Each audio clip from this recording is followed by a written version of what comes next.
Ayan guys, mas magaling sa akin na manungkit ng buko. Aray. Oo. Mababa lang yung buko namin guys. Ang tamis niyan. Oo, di ba ang galing?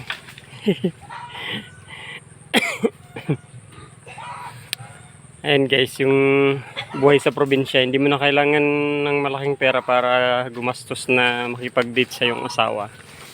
O, kahit dito lang sa bukid, pwede na mag-banding.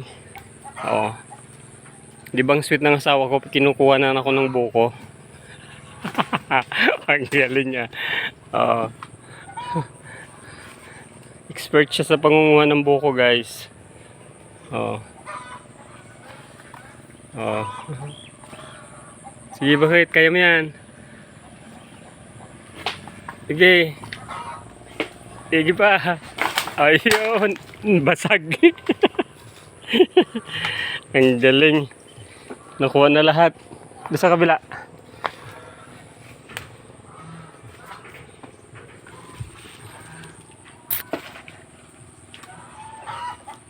May ganyan kayong asawa. Kinukuhanan ng buko yung asawa niya.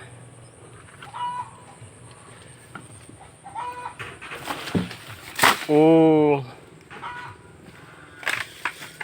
Basag na.